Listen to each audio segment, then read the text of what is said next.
안녕하세요, 여러분. 저는 아직 창창한 나이라고 생각하며 살고 있는 30대 후반으로 접어든 여성입니다.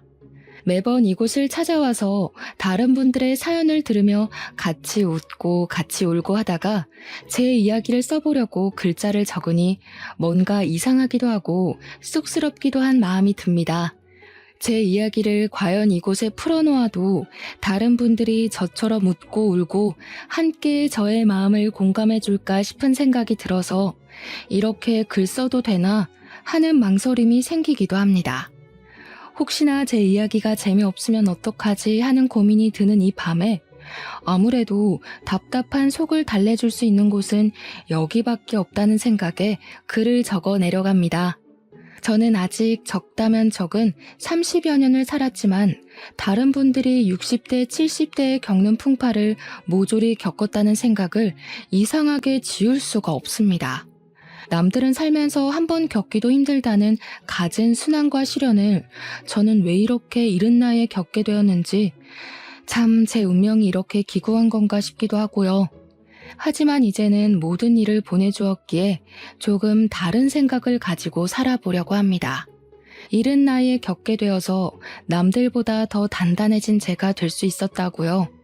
이쯤 되면 얼마나 모진 일을 겪었기에 저런 소리를 할까 싶으시죠? 물론 기상천외한 놈들이 판치는 세상이라 제 이야기가 별거 아니게 느껴지실지도 모릅니다.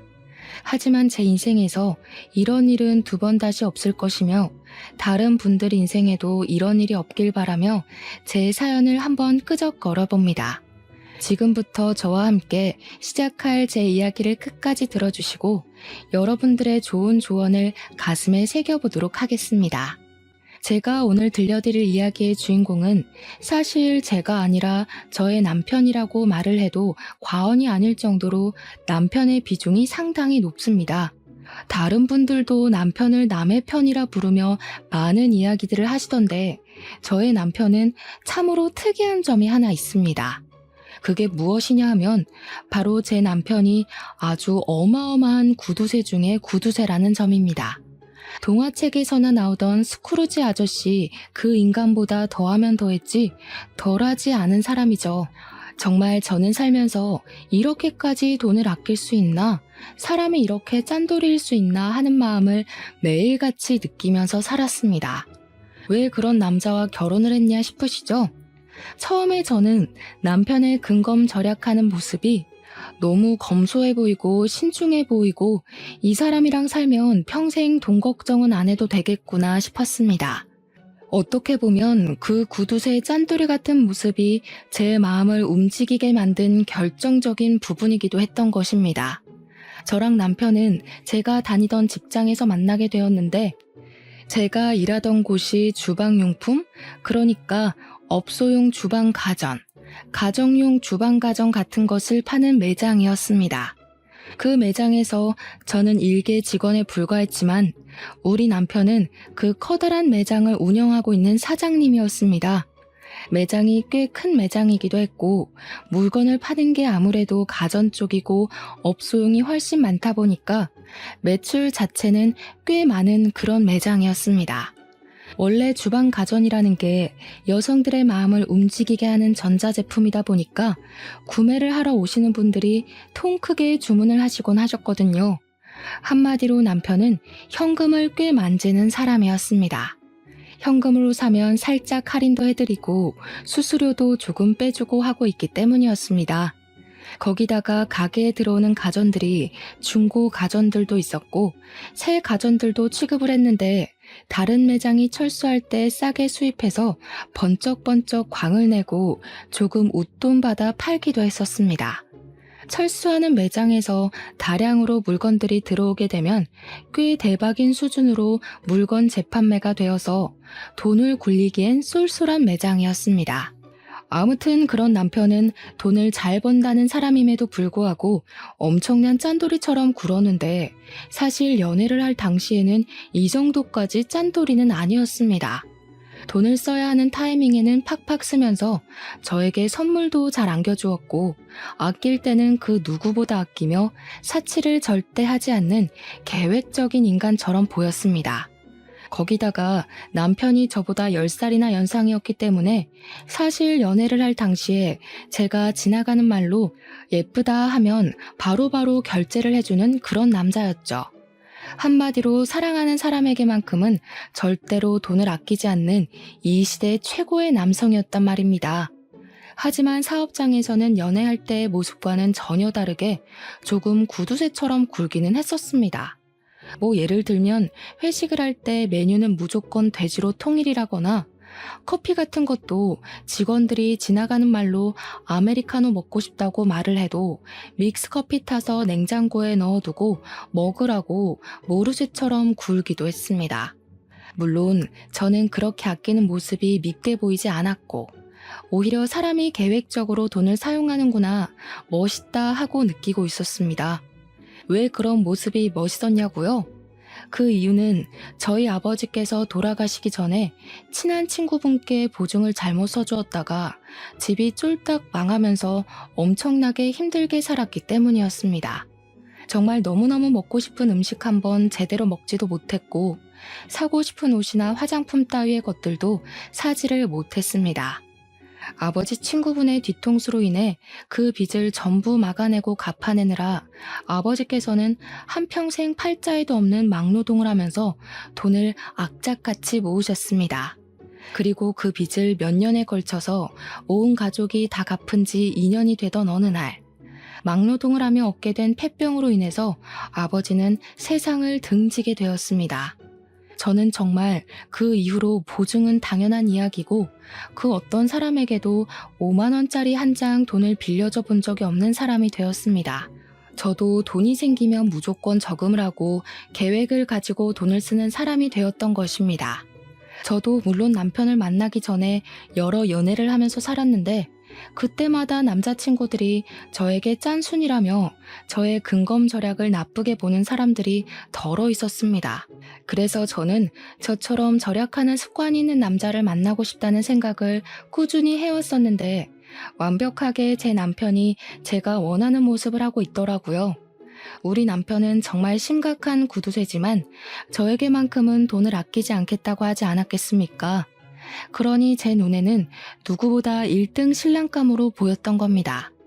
우리 남편이 저보다 10살이 연상이었기 때문에 사실 얼굴이 좀 많이 늙어 보이기도 했고 몸매도 아저씨처럼 볼품이 없는 사람이긴 했습니다. 하지만 그 모든 단점이 우리 남편의 절약 정신으로 용서가 되었습니다. 저의 앞으로의 미래를 생각하면 편하게 살 수 있겠다 싶은 그런 남자요. 주방 가전을 다루고 있는 매장을 운영해서 그런 건지 주부들의 세심한 고충을 잘 이해하고 있는 내 남편이 얼마나 든든해 보였는지 상상이나 가실까요? 남편이 물건을 사러 온 주부들에게 입만 딱 열면 주부들이 그 언변에 살살 녹아서 물건을 구매해 가곤 했습니다. 이쯤에서 우리 남편의 자랑 아닌 자랑을 멈추고 이야기를 하자면 저는 남편에게 프로포즈를 받았고 결혼을 하기로 했습니다. 아버지가 돌아가신 이후에 쭉 혼자 살고 계시던 저희 어머니께서도 진심으로 기뻐해 주시면서 저의 결혼을 지지해 주셨습니다. 그런데 참으로 이상하게 말입니다. 노총각을 제가 구제해 주는 것이나 다름이 없음에도 우리 시모가 저를 별로 마음에 들어 하지 않는 게 아니겠습니까? 왜 그런 건지는 모르겠는데 대충 제 예상으로는 아들이 결혼을 한다고 하니까 본인에게 주는 용돈이 줄어들지는 않을까 걱정스러움에 결혼을 반대하는 것 같았습니다.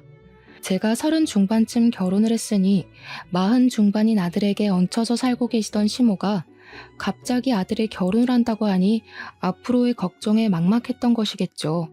남편이 그동안 시모를 완전히 모시고 살고 있었는데 남편 또한 저희 집처럼 일찌감치 시부를 떠나보내고 시모 혼자서 남편을 키운 한부모 가족이었기 때문이었습니다. 하지만 시모는 저희 어머니와는 조금 다르게 근검절약과는 거리가 있는 사람이었습니다. 이상하게 시모는 사치를 즐기시는 것 같더라고요. 시댁에 인사를 드리러 방문을 했는데 방 한 칸이 시모가 모은 명품백과 명품 옷들로 가득 차 있는 걸 보고 상당히 놀랐다고나 할까요? 오히려 젊은 저보다 명품 브랜드를 훨씬 많이 알고 매번 새로 나오는 신상품들도 줄줄이 꿰고 있었습니다. 시모의 탐탁지 않음을 견뎌내고 결혼식을 올리고 신혼생활이라는 것을 시작하게 되었는데 진짜 결혼한 지 한 일주일쯤 지났을까요? 황당한 일이 벌어지게 되었습니다. 갑자기 남편이 운영하던 매장에 세무조사가 들어오게 되었는데 남편이 보유한 현금과 주식에 대한 세금을 내야 한다고 신고를 받았다고 하더라고요. 누가 했는지 모르겠지만 남편이 그동안 뒤로 몰래 숨겨놓은 현금들이 꽤 있었고 세무조사가 들어오게 되면서 남편은 그 돈을 다시 옮겨놔야 했습니다. 남편은 세금을 줄이기 위해서 백방으로 발에 땀이 나게 돌아다니며 물어본 결과 보유하고 있는 주식들만 와이프에게 양도를 해도 세금이 줄어들 것이란 이야기를 듣게 되었습니다. 남편은 세금을 내는 돈이 세상에서 제일 아까운 돈이라고 하면서 저에게 주식을 양도해주겠다고 이야기를 했고 사실 저는 끼름칙해서 싫다고 했습니다. 남편은 줄기차게 부부간에 양도를 하는 것이라며 절대로 법적으로 문제될 일이 없으니 안심하라고 저에게 주식을 대거 옮겨두었습니다. 사실 저는 세금이라는 건 국민이라면 누구나 내야 하는 부분이고 이런 행동이 탈세라는 행동이라 생각을 하고 있었습니다. 마음 같아서는 끝까지 받고 싶지 않았죠. 이렇게까지 귀찮은 짓을 벌이며 세금을 내지 않으려고 하는 남편이 이해가 가지 않았습니다. 결혼한 지 3개월이 지났을 때부터 저는 점점 남편에게 실망할 만한 일들이 생기기 시작했습니다. 남편은 병적으로 저에게 돈을 주는 것을 싫어했고 돈을 아끼기 시작했습니다. 어떤 일까지 있었냐 하면요.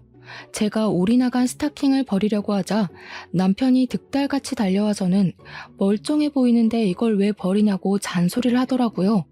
올인나가서 신을 수가 없다고 했더니 다 사용할 곳이 있다고 하면서 욕실에서 거의 다 쓴 조각난 비누들 있죠? 그걸 모아둔 통을 들고 오는 게 아니겠습니까? 저는 비누들을 버리지 않고 모아둔 남편에게 한 번 놀랐고 그 비누 조각들을 전부 스타킹에 모아서는 씻으라고 던져주는 남편에게 2번 놀랐습니다. 사람이 절약을 하면서 살 줄 알아야지. 예전에는 이 비누들 다 모아다가 빨래하는 데 쓰고 그랬어. 아니, 스타킹을 빨아둔 것도 아니고 제가 신다가 올인나가서 버리려고 둔 스타킹에 비누 조각을 모아서 거품 내서 씻으라고 하는데 누가 좋겠습니까? 저는 그 행위 자체가 너무 더럽기도 하고 찝찝하기도 해서 그 비누를 쓰고 싶지 않았는데 그 뒤로 제가 그 비누를 얼마나 썼나 감시를 하기 시작했습니다. 그런 숨막히는 분위기 속에서 신혼생활의 분위기가 좋았으면 얼마나 좋았을까요? 그러다 저희에게도 아주 좋은 소식이 찾아오게 되었습니다. 결혼 6개월 차가 되었을 때 제가 임신을 하게 되었던 것입니다. 임신과 출산을 해보신 분들은 잘 아시겠지만 입덧이라는 게 제 마음처럼 조절이 되는 것이 아니지 않겠습니까?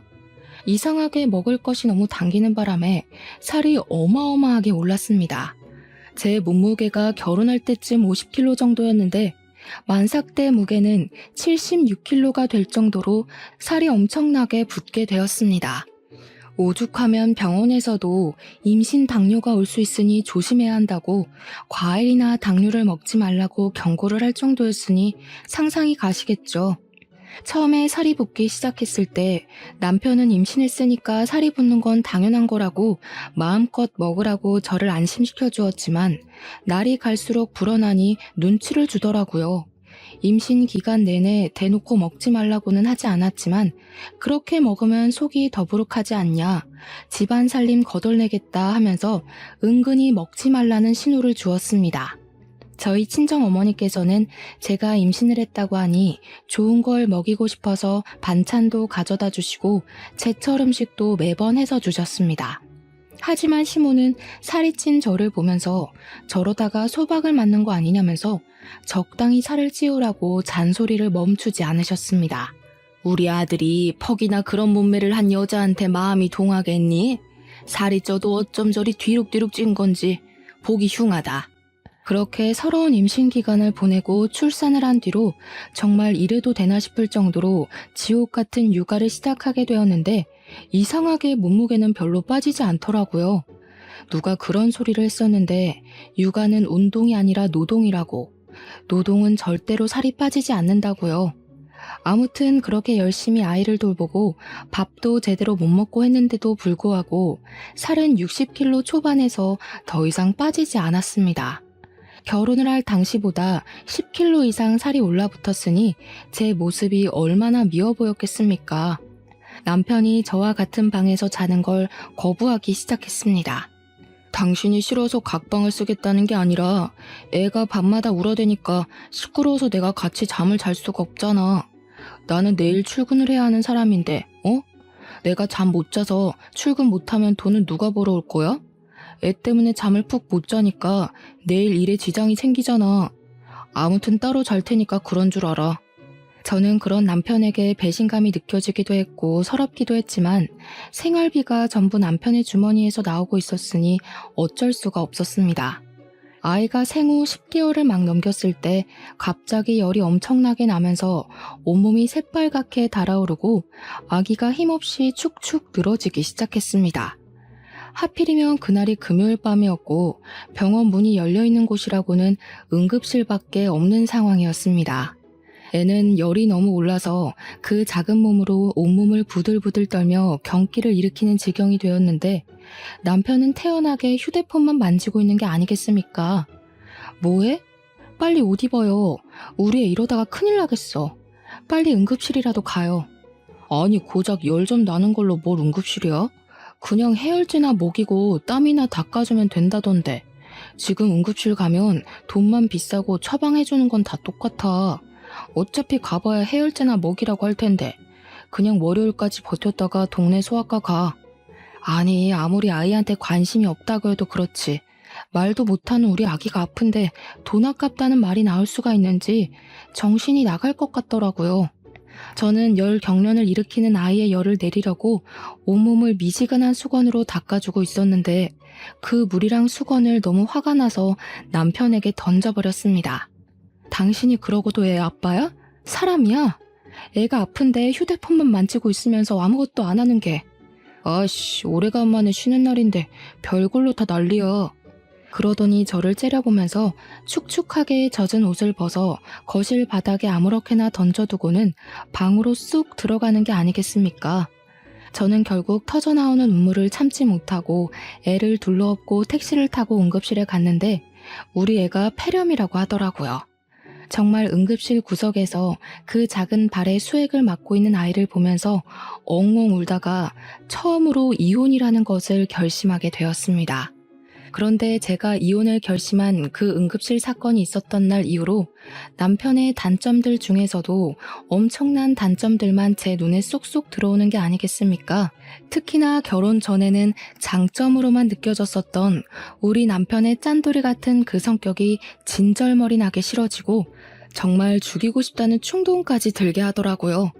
구두쇠 중에 구두쇠, 음식을 먹을 때에도 이건 얼마냐, 저건 얼마냐, 이 반찬 하는데 1,000원이면 만들 수 있지 않냐 하고 정말 미치겠더라고요. 아니 요즘 반찬 가게에서 반찬을 사도 얼만데 들어가는 재료값들은 물론이고 제 노동력은 생각도 안 하고 1,000원 이러고 앉아있으니 당연히 정신 나간 놈 같아 보였습니다. 저는 오죽하면 남편의 얼굴을 마주보면서 밥을 먹으면 체하는 기분이 들 것 같아서 밥을 따로 먹기 시작했습니다. 저는 애를 챙기느라 바쁜 와중에도 곧 다가올 돌날을 준비하기 위해 이리저리 발로 뛰며 돌잔치 장소도 알아보고 드레스 대여도 알아보고 있었습니다. 처음으로 맞이하는 생일이기도 하고 우리 아이만큼은 화려하게 첫 생일상을 차려주고 싶은 마음에 주위에도 돌잔치를 할 거라고 신나게 떠들고 다녔습니다. 당연히 우리 남편도 둘도 아니고 하나뿐인 아이인데 돌잔치만큼은 통 크게 신경 써줄 거라고 믿고 있었기 때문에 백방으로 알아보고 다녔습니다. 제가 미리 알아본 업체들과 돌잔치 장소들을 쭉 정리해서 남편에게 보여주면서 처음으로 하는 생일잔치니까 이게 어떠냐 저게 어떠냐 의견을 물어보았습니다. 그러자 남편이 너무나도 시큰둥하게 저를 바라보면서 이야기를 하더라고요. 어차피 첫 생일 애도 기억 못하는 건데 그냥 대충대충 싸게 하자. 돌잔치 오는 손님들한테 금이나 받고 현금이나 챙기는 거지. 누가 요즘 돌잔치에 이렇게 비싼 돈을 태워? 그중에 제일 싼데 아무거나 해 그냥. 손님들 어차피 뭐 즐기려고 오는 것도 아닌데 구색 맞추기잖아. 그래도 우리 아이 첫 생일인데 어떻게 대충 하자는 말이 나올 수 있어요? 대부분 다 나처럼 생각한다니까. 오는 게 있으면 가는 것도 있다. 딱 이 마인드로 참석하는 거야. 돈만 잘 챙기면 되니까 대충 싼 곳 잡고 뷔페도 저렴한 거 해. 남편은 그 뒤로 정말 아이의 돌잔치 계획에 단 한 줄의 의견도 첨가하지 않았고, 저는 서운한 마음을 가득 안고 여러 업체를 알아보고 결정을 내렸습니다. 남편에게 이 정도 돈이 들어갈 것 같다고 말을 하니까 뭐가 그렇게 비싸냐고 더 싼 곳으로 알아보라고 저에게 핀잔을 주는 것이 아니겠습니까? 뭐만 하면 돈돈거리니까 저도 서운하고 기분이 나빠서 친구들을 만나 수다라도 떨고 와야겠다는 생각이 들더라고요. 그런데 남편이 정말 생활비로 주는 현금이 엄청나게 적기도 했고, 카드를 쓰면 카드 내역이 전부 남편에게 문자로 전송이 되고 있었습니다. 밥 한 끼 밖에 나가서 사 먹는 일이 쉽지 않았다는 이야기죠. 그래서 창피하긴 했지만 남편에게 친구들을 만나러 나가게 현금을 조금 달라고 했습니다. 내가 준 생활비는 다 어디에다 쓰고 돈을 달라고 그래? 그렇게 사람이 계획 없이 살 거야? 잔소리를 실컷 하며 사회생활에서 받은 스트레스를 저에게 다 쏟아내더니 현금 딸랑 2만 원을 주더라고요.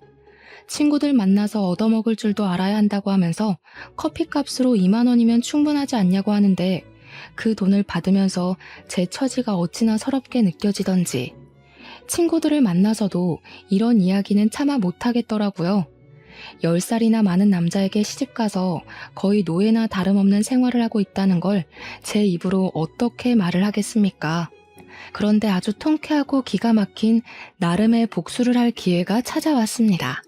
저희 아이가 돌잔치가 있던 그 해가 어머님의 칠순인 해와 겹치게 되었는데 생일도 비슷한 시점이었던 것이었습니다. 남편은 저희 아이 돌잔치는 싸게 빨리빨리 준비를 하라고 손님들에게 돈만 걷으면 된다고 말을 하더니 시모는 최고급 호텔에서 칠순잔치를 해주겠다고 하더라고요. 너무나도 당당하고 뻔뻔하게 저에게 이야기를 하는데 제가 기가 막혀서 무슨 대꾸를 해야 할지조차 감이 오지 않았습니다. 우리 엄마는 고생고생해서 나를 키워주셨는데 내가 그 정도도 못해? 우리 아이는 돈 없다고 동네 지하 뷔페에서 싸게 하자고 하더니 어머님 칠순잔치는 뭐가 다르다고 그렇게 크게 하냐 이거지. 너 진짜 생각이 못됐어. 칠순이랑 돌이 같냐? 우리의 칠순 때는 호텔에서 하겠지. 그걸 지금 말이라고 하는 거야? 우리의 첫 생일인데 칠순이랑 다를 게 뭐야? 야, 너는 우리 엄마가 앞으로 살면 얼마나 더 산다고 그걸 질투하고 그래? 됐고, 그렇게 결정했으니까 앞으로 토달지 마. 남편이 질투라는 단어를 꺼내는데 얼마나 어이가 없던지 이걸 질투라는 단어로 포장할 수 있는 문제인지 모르겠더라고요. 저는 그 뒤로 이를 갈면서 어떻게든 남편에게 통쾌한 복수를 하겠다고 생각했고 짜증을 꾹꾹 삼키고 어머님의 칠순잔치 식순에 아주 특별한 순서를 넣기로 결심했습니다. 그것은 바로 우리 아이의 돌잔치 식순을 어머님 칠순잔치 중에 끼워 넣기로 결정을 내린 것이었습니다. 남편이 호텔에 예약을 하기 무섭게 호텔 측에 따로 이야기를 해서 칠순잔치와 돌잔치를 같이 넣기로 결정을 내렸고 돌잡이와 돌상도 모두 준비를 마쳤습니다. 그리고 제 친구들이며 지인들에게 일일이 연락을 돌려서 그 잔치 자리에 초대를 했고 어머님 칠순잔치 겸 돌잔치를 제 손으로 모두 준비하기 시작했습니다. 남편에게 제가 칠순잔치 준비를 할 테니 걱정하지 말고 있으라고 이야기를 했더니 내심 좋아하면서 아예 신경도 쓰지 않더라고요. 단순한 사람이라 이럴 때는 참 편했습니다. 당연히 제가 이런 계획을 세우고 있다는 것을 시모와 남편은 꿈에도 생각하지 못했습니다. 우리 짠돌이 남편은 시모 칠순잔치에 방문할 손님들이 대충 100명 정도 될 것이라고 예상을 하고 있었는데 실상은 매우 달랐습니다. 우리 아이 돌잔치에 참석할 손님들만 해도 100명이 더 추가가 되었으니 얼마나 놀랐을지 상상이나 가시나요? 제가 그 100명을 끌어모으기 위해서 평소에 연락을 하지도 않던 지인들에게 일일이 연락을 돌려서 우리 아이 돌잔치에 제발 참석해서 밥이라도 먹고 가라고 며칠을 졸랐는지 모릅니다. 당일이 되어서야 예약된 인원이 100명이 아닌 200명이란 사실을 알게 된 남편이 깜짝 놀라서 호텔 직원을 찾아가 따져 묻기 시작했습니다. 호텔에서 하는 잔치다 보니까 예약 인원수대로 식사가 코스 요리로 준비가 되었고 남편이 예상한 금액의 2배가 나오게 생겼으니 정신이 빠진 사람처럼 분주하게 돌아다니더라고요. 아니, 저희가 예약한 건 100명인데 왜 200명으로 되어 있습니까? 홀을 헷갈린 거 아닌가요? 이렇게 큰 장소를 예약하지 않았는데? 지난번에 손님 200분으로 변경하신다고 전화 받았었는데요. 남편은 직원이 당황해하며 예약 변경된 인원이 맞는다고 말을 하자 울그락 푸르락해져서는 저에게 무슨 짓을 했냐고 소리를 치며 대기실로 찾아왔습니다. 그런데 제가 이미 드레스로 갈아입은 상태였고 저희 아이도 돌잔치 드레스를 입고 있으니 남편이 입을 떡 벌리면서 뒤이어 말을 못하더라고요. 저는 남편에게 아주 태연하게 턱시도를 건네면서 어서 갈아입으라고 했고 남편은 손에 들린 옷을 보면서도 이게 무슨 일인가 의아해했습니다. 한복까지 곱게 빌려 입고는 칠순잔치 한다고 아침부터 신나서 미용실에 가서 화장까지 받고 온 시모는 저와 아이의 모습을 보고 당황해하더라고요. 당연히 본인이 주인공인 줄 알았는데 더 화려한 모습으로 나타난 며느리와 손녀를 보고 입이 떡 벌리신 거죠. 그 모습이 어찌나 통쾌하고 쌤통이던지 마음 같아서는 제자리 뛰기라도 하면서 만세를 부르고 싶었습니다. 어차피 당신이 돈을 아끼라고 했으니까 어머님 칠순잔치 때 우리 아이 돌잔치도 하면 되겠다 하고 생각했지. 당신도 얼른 옷 갈아입고 와. 남편이 어이없다는 듯 헛기침을 했지만 이미 일은 다 벌어진 뒤고 손님들도 하나둘 자리를 잡고 있는데 무슨 뾰족한 수가 있겠습니까? 처음에는 시모 칠순 잔치대로 식순을 했는데 시모는 이미 뒤이어 돌잔치가 시작된다는 것을 알고 있었기에 마음 놓고 기뻐하지도 못하고 인상만 뚱하게 쓰고 있더라고요. 시모 친구들은 아무것도 모르고 있다가 사회자가 이제 2부 식순으로 우리 아이의 돌잔치를 시작하겠다고 하니 다들 벙쪄서는 시모만 쳐다보았습니다. 시모는 그 자리에서 화를 내지도 못하고 불편한 한숨만 꾹꾹 삼키시더라고요. 저는 시모의 칠순잔치 축하 현수막까지 다 뜯어내고 우리 아이의 돌잔치 축하 현수막으로 새로 바꿔 달았습니다. 2부 행사처럼 돌잔치를 하고 돌상에 돌잡이에 스냅 사진이라는 것까지 알차게 다 찍은 다음 밥도 맛있게 먹었습니다.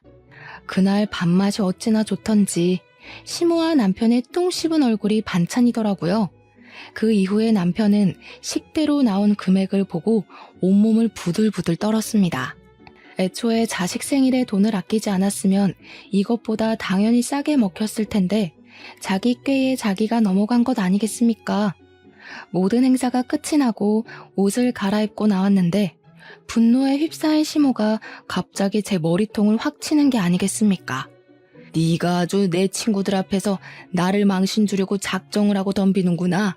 순간 머리가 울리는데 저도 이성을 잃게 되더라고요. 열이 받으니까 눈에 보이는 게 없어서 저도 그만 시모의 머리통을 그냥 빡 날려버렸습니다. 아무래도 젊은 제가 팔 힘도 훨씬 좋지 않겠습니까? 애써 고정시킨 시모의 머리가 흐트러지고 옆으로 휘청거리시더라고요. 시모가 진짜 아프긴 아팠는지 눈물을 뚝뚝 흘리면서 남편을 바라보는데 남편이 씩씩거리면서 시모 편을 들더라고요. 너 정신 나간 게 틀림없구나. 지금 우리 엄마를 때려?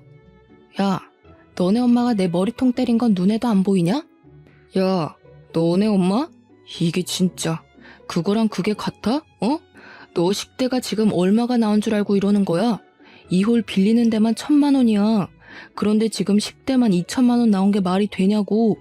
너네 엄마네 손님들은 돈도 별로 안 내놓고 갔나 봐. 우리 애 손님들은 금반지에 돈봉투 아주 두둑하게 했던데.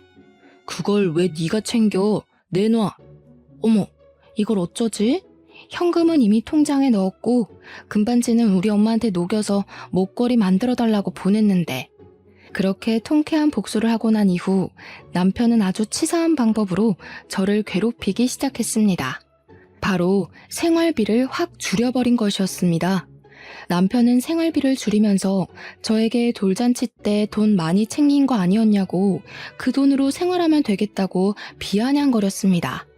저는 아기 분유값에 기저귀 값에 부가적으로 들어가는 돈 때문에 힘들어 죽겠는데 남편이라는 놈이 저런 식으로 나오니까 열이 받아서 더는 이렇게 못 살겠다 싶었습니다.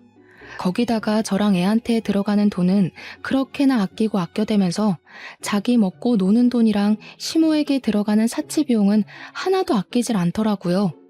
맨날 말로만 죽겠다 죽겠다 하고 정작 쓰는 돈은 펑펑 쓰니 제가 열이 안 받겠습니까? 지 허리벨트 하나 사는 것까지도 전부 명품으로 긁어대면서 우리 아이와 저는 이렇게 거지꼴로 아껴 살아야 하나 싶은 생각이 들었습니다. 그러던 어느 날 항상 하늘은 불쌍한 자를 돕는다고 하지 않겠습니까? 우리 남편이 친구를 따라가서 돈을 더 불리고 싶다는 욕심에 큰 투자를 하나 하게 되었습니다. 물론 저에게는 비밀로 하고 가게 보증금까지 담보로 잡고서는 고위험에 속하는 주식 투자를 하나 들어가게 되었는데 사실 저희 남편이 투자를 잘하긴 하거든요. 엄청나게 좋은 주식이라는 말에 큰돈 한번 당겨보자는 심산으로 친구 따라 알아보지도 않고 아무 주식이나 들어갔다가 휴지 조각으로 변해버리고 만 것입니다. 있는 돈으로만 투자를 했으면 돈 잃고 마는 것인데 가게에 보증금까지 걸어뒀으니 남편 발등에 불똥이 튀기 시작한 거죠. 거기다가 엎친 데 덮친 격으로 팔았던 물건들에 어마어마한 클레임이 걸려오면서 된통 그 값까지 뒤집어 쓰게 된 것입니다. 우리 남편은 순식간에 빚더미에 앉은 알거지가 되었습니다. 남편은 급한 불을 끄고자 시모에게 가서 돈을 좀 빌려달라고 했는데 저희 시모도 엄청난 사치왕이라고 하지 않았겠습니까? 당연히 돈 없다고 했다더라고요. 그 이후에 남편은 정말 정신 나간 사람처럼 쉬지 않고 이곳저곳에 돈을 빌리러 다니기 시작했는데 어쩜 돈을 빌려주겠다고 나서는 친구가 하나도 없었습니다. 저는 그런 초라한 남편의 모습을 보면서 깨닫게 되었습니다. 남편이 오죽 짠돌이처럼 굴었으면 이런 위급한 상황에 돈을 빌려줄 친구가 하나도 없는지 말입니다. 저도 물론 근검절약하는 생활을 이어가긴 했지만 남편은 저와 수준이 다를 정도로 주위 사람들에게 돈을 아끼면서 살았거든요. 자기가 밥을 살 때에는 싸구려만 먹이고 남한테 얻어먹을 때는 하나라도 더 뽑아 먹으려고 애를 쓰는 사람처럼 살았으니 누가 남편을 돕고 싶겠습니까? 그것도 자기 매장을 운영하면서 돈까지 넉넉하게 만지는 사람이 없는 사람들보다 더 없는 모습으로 살았으니 친구들이 전부 진절머리가 났겠죠. 도울 때 확실하게 도울 줄 알았어야 했는데 남편에게 그런 지혜는 전혀 없었던 것입니다. 여보, 나 진짜 이러다가 가게 곧 나발이고 거리에 나앉게 생겼다고. 처가에 가서 돈이라도 좀 빌려달라고 해봐. 어? 저에게 사정사정을 하다가 돈 빌려오라고 윽박을 질렀다가 하는데 저는 그런 남편의 모습이 너무나도 웃겨서 깔깔거리며 비웃어 주었습니다. 남편이 정신나간 년처럼 웃는 저를 보면서 머리가 어떻게 된 거 아니냐고 우리 가족 전부 거리에 나앉게 생겼는데 웃음이 나오냐고 소리를 치더라고요. 저는 그런 남편에게 정색을 하며 이야기를 했습니다. 왜 웃으면 안 돼? 그동안 지사치하는데 돈 쓰고 할 때는 아까운 줄 모르고 팍팍 쓰더니 이제 와서 아쉬우니까 친정 타령? 우리 집에 도대체 뭘 해준 게 있다고 우리 엄마 돈을 가져오라고 하는 건데? 당신 진짜 양심 없다. 가족이니까 당연히 사이가 힘든데 한 푼이라도 더 쥐어줘야 하는 거 아니냐? 어? 당신은 우리 엄마한테 뭐 하나 해준 거라도 있어? 사람이 어떻게 매번 주거니 받거니 해. 이번에 도와주시면 내가 또 언젠가 도움이 될 날이 있지 않겠냐고. 지금 당신 꼴을 보면서 이야기해.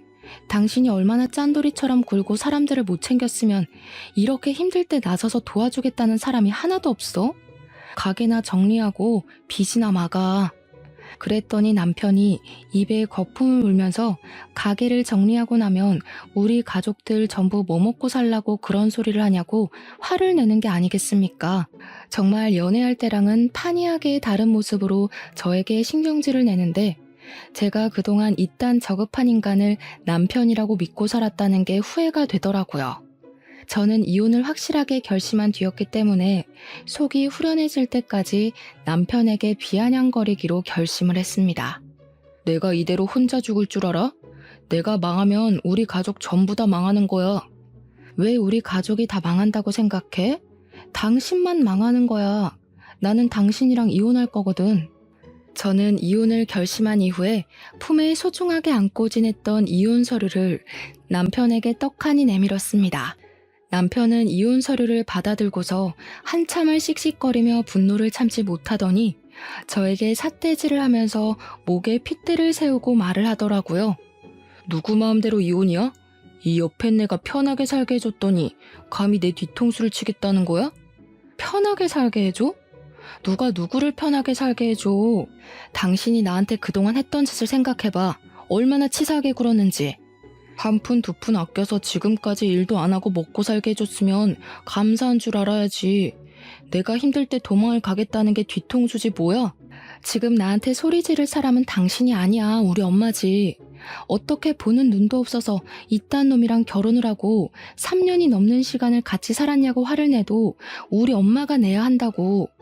내가 마트에서 장 볼 때, 친구 만날 때, 아기 물건 살 때마다 그게 꼭 필요한 거냐고 되묻던 당신이 나를 편하게 살게 해줘?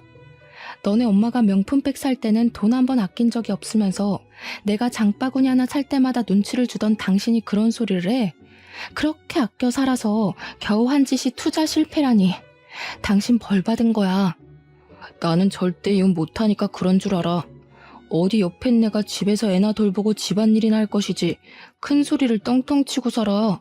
누구 마음대로 못해준다 만다야? 당신이 못하겠다고 버티면 나는 소송이라도 할 테니까 그런 줄 알아. 제가 소송까지 불사르겠다고 하자 남편은 씩씩거리다가 갑자기 소리를 꽥 지르면서 저에게 생각난 듯 말을 했습니다. 내가 신혼 초에 넘겨놨던 주식 있지? 그거 그대로 있지? 네가 가진 내 주식 다시 내 계좌로 돌려놔. 그거면 급한 불 맞고도 남지. 내놔. 처음에는 남편이 무슨 말을 하는지 이해를 못하고 있다가 곰곰이 생각을 해보니 남편이 세금을 덜 내려고 제 계좌로 옮겨두었던 주식이 생각나게 되었습니다. 저는 남편에게 끝까지 유익한 일을 하고 싶지 않았기 때문에 발악하는 남편을 두고 간단하게 챙긴 짐을 들고 친정으로 도망치듯 나왔습니다. 남편은 제가 이러다가 말겠지 하고 생각을 했는지 저를 찾아오지도 않고 메시지만 열심히 보내더라고요. 지금 돌아오면 용서해주겠다, 생활비를 더 줄여버리겠다 하는 아주 추잡한 메시지들을 보내면서 저에게 주식이나 빨리 확인해보라고 하더라고요. 저는 남편의 마지막 메시지를 확인하고 생각이 나서 힘들게 주식 앱을 설치하고 들어가서 잔고를 확인해 보았습니다. 그리고 저는 너무 놀라서 입을 틀어막게 되었습니다. 글쎄 그 주식이 그 3년 사이에 10배가 넘게 펄쩍 뛰어오른 것이 아니겠습니까?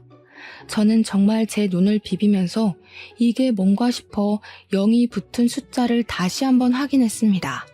마치 로또를 맞아도 이런 금액을 맞을 수 없을 것이다 싶을 정도로 제 현실을 의심하게 되었고 정말 이 돈이 내 계좌에 들은 잔고가 맞나 몇 번을 확인했습니다. 아무리 눈을 비비고 팔을 꼬집고 해도 그 돈은 그대로 제 계좌에 들어있더라고요. 그 주식이 연예계 엔터테인먼트 회사 주식이었는데 아이돌 그룹이랑 배우들이 성공을 하면서 회사 자체가 몇 년 사이에 대박이 났다는 것입니다. 해외 진출에도 성공하게 되면서 외국 투자자들이 탄탄하게 투자를 했고 그 덕으로 대박이 터져서 엄청나게 성장을 한 회사라고 하더라고요. 제가 너무 의심이 되어서 인터넷 기사까지 검색을 해보았다니까요. 처음에는 분명 1억 조금 넘는 금액이었던 주식이 3년 사이에 10억이 넘게 불어난 걸 보니까 왜 사람들이 주식을 하는지 알 것 같았습니다. 남편은 저에게 확인을 해보았냐고 당장 돌려달라고 말을 하는데 제가 그 돈을 왜 돌려주어야 하는지 모르겠더라고요. 사실 부부간의 재산이고 그 당시에 세금을 내지 않기 위해 양도했던 것이기 때문에 저의 재산이나 다름없는 돈 아닌가 싶었습니다. 그동안 저에게 돈을 가지고 치사하게 굴었던 적이 한두 번이 아니었던 남편에게 이 주식이야말로 정말 복수의 마지막을 장식할 수 있는 기회 아닌가 싶었습니다. 저도 갑질을 하기로 마음을 먹고 변호사를 찾아가서 시집살이 당했던 것, 남편이 생활비로 치사하게 군 것, 마지막으로 양도받은 주식 이야기까지 모조리 털어놓았습니다.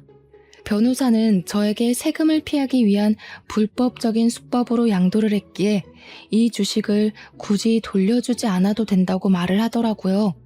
재산 분할을 해달라고 해서 나누게 된다고 하더라도 유책 배우자가 남편이기 때문에 얼마 못 가져갈 거라면서 저에게 단단히 버티라고 하시더라고요. 변호사님까지도 제 편을 들어주시는데 제가 화려한 뒤통수를 때려야 하지 않겠습니까? 남편이랑 시모는 그 주식값이 뛴 것을 보고 계속해서 저를 귀찮게 했지만 저는 그들을 완벽하게 무시했습니다. 결국 남편의 가게가 넘어가고 가게며 집이며 전부 빨간 딱지가 붙어버렸고 우리의 신혼집 또한 경매로 넘어가게 되면서 남편은 시모 집에서 얹혀 살게 되었습니다. 시모는 망해버린 아들이 돈까지 주지 않으니까 사치를 못해서 답답해 죽겠다며 읍수를 했습니다. 결국 둘 다 저를 찾아와 무릎을 꿇고 빌면서 한 번만 도와달라고 사정사정을 하더라고요. 제가 가진 돈의 반의 반만이라도 나눠주면 안 되냐고 잘못했다고 말입니다. 저는 당연히 그들의 처지를 비웃으며 응 안 돼 돌아가 하면서 약을 올렸습니다. 내가 당신한테 돈 가지고 벌벌 기었던 걸 생각하면 이 뒤통수에 몇 배를 돌려주어도 모자랄 지경이야. 앞으로도 그렇게 짠돌이처럼 아껴 살면서 돈 모아서 갚도록 해. 알겠지? 아, 그래도 내가 그동안 살았던 정이 있으니까 밥 사 먹을 돈은 줄게. 그러면서 지갑에서 딱 2만 원을 꺼내서 남편에게 주었습니다.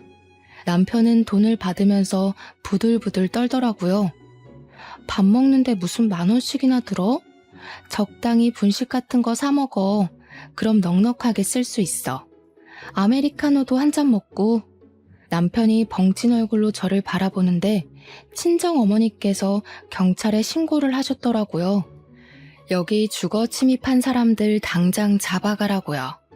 경찰이 와서 시모와 남편을 잡아 끌고 가는데 끝까지 시모는 발악을 하고 남편은 망연자실한 얼굴로 아무 소리도 못하고 질질 끌려나갔습니다.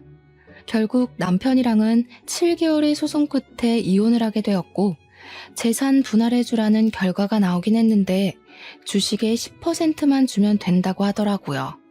쿨하게 딱 1억 송금해주고 끝냈습니다. 저는 남편 덕에 공짜로 얻은 돈으로 우리 아기를 잘 키우면서 행복하게 살고 있어요. 거의 9억이 넘는 돈이 생긴 덕분에 지금은 친정 어머니와 함께 여유 있는 생활을 즐기는 중입니다. 해외까지는 아니지만 국내 여행도 자주 다니고 있고 우리 아이를 위해 부족함 없이 지내고 있어 몸도 마음도 건강해지고 있답니다. 여러분께서 큰 결정을 내릴 때 저의 이야기가 도움이 되길 바라면서 오늘 저의 사연은 여기서 마치도록 하겠습니다. 감사합니다.